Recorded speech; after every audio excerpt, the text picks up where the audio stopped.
Yes, hello guys. So today in this video, I'm just gonna make a difference between a few AI that I use to do code.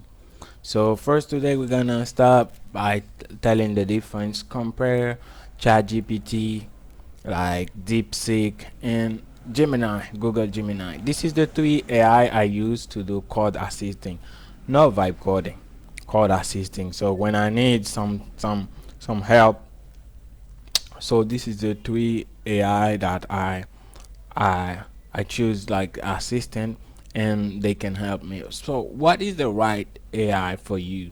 So which AI is right for you right now? So is it DeepSeek, ChatGPT, or Google Gemini? It depends.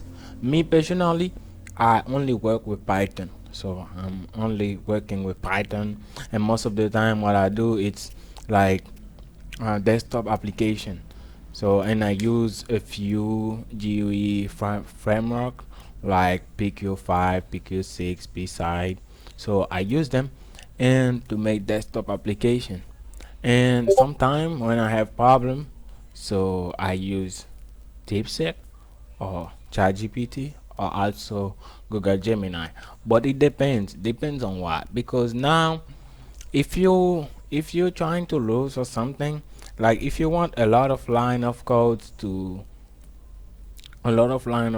want more features, I think DeepSeek will be the best.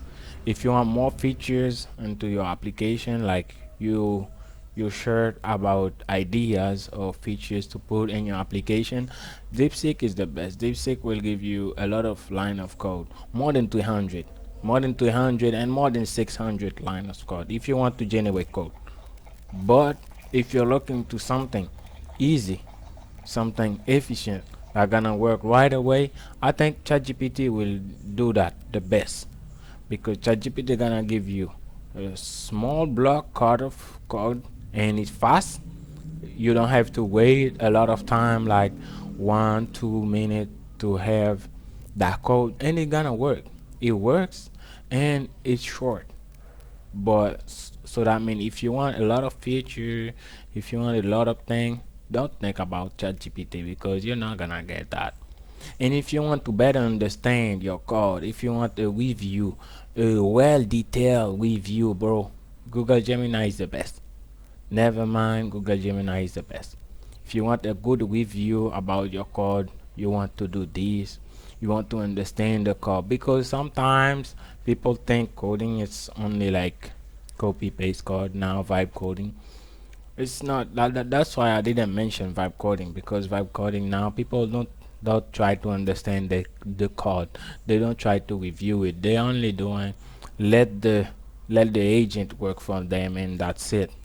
Let the agent work for them, and that's it. They don't give a like they don't give a thing about what's going on the backside, what's going on with the agent, what's the agent are doing. They only care about the result.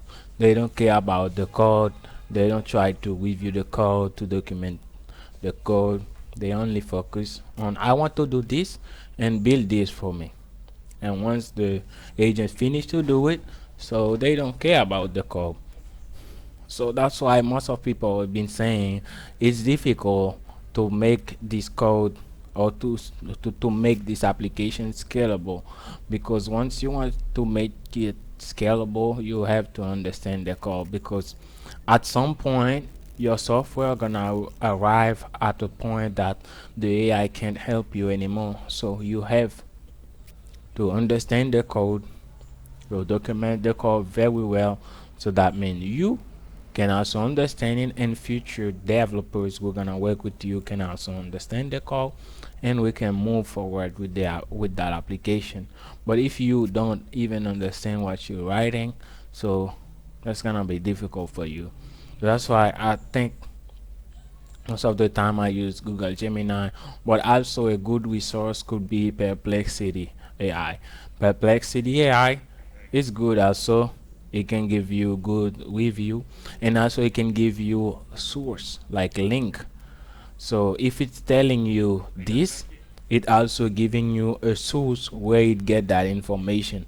So that means you're also aware about what's going on in the back end. You're not only getting the information, you also get the source of that information, where it getting from, where it get that information from. So Perplexity can help you get that, can help you get the understanding of where this information comes from.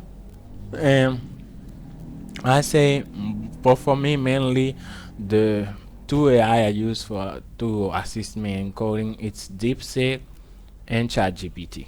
But what happened is because Deepseek it's good, but it's slow. It's slow thinking because it's gonna give you a lot of line of code, so you have to wait a bit to have that code. So if you want assist code, it's gonna take its time. It depends on the project, but most of the time, it take a lot of time to give you even a few lines. Even a few lines, it take a lot. But but ChatGPT, wow, bro, it's in a blink of an eye. So ChatGPT gonna generate that code and give you what you're looking for. But sometimes it may not work. Sometimes ChatGPT may not work. But DeepSeek always work. Even if it's 600 lines of code, it generate for you. It work. But ChatGPT, even 30, 45 lines sometimes don't work. You have to come back again to rate it, that code, to see what's wrong, and to mention the context and everything to make it work. So that's why sometimes the code may not work. It's not depend on the AI. Sometimes it depend on some model you don't have and something you misunderstand. It's because you didn't review the code sometimes. But even though sometimes it depend on the AI, they always saying it's right, it's correct, it's correct, it's full. I'm gonna give you. I'm sure this 100% gonna work. And when you try it, it doesn't work at all. It doesn't fit your project at all. But yeah, sometimes it's like that. But you guys, and I'm sure if you have DeepSeek and like ChatGPT, and if you like doing web-based assist code, because some people may say cloud is better, cloud CLI is better, or Codex is better, or GitHub Copilot is better. Yeah, GitHub Copilot, you use it in the VS Code on whatever ID you have. You can use it, GitHub Copilot. Sometimes I use it, but it's not free. It's not free. You have a limit. So if you want to keep using it, you have to extend the limit by buying some token, stuff like that. But with DeepSeek, it's free. DeepSeek is free. The only downside about DeepSeek is that it's free, but you kind of have a limit per day. You kind of have a limit per day. They don't explicitly say this, but you always get a server is busy. But server is busy always, and you have to wait after 15 minutes for the server to accept one request, and after one request, after one prompt, server is busy again, and you have to wait 15 minutes. They don't tell you that you have a limit, but you, if you keep using it, you're gonna see that there's a limit. There's a limit of token you can use per day, and if you reach that limit, so you're gonna try the next day, you can run like 10, 20 prompt, and you will not get that server busy. But when it comes to server busy, it's like you reach your limit.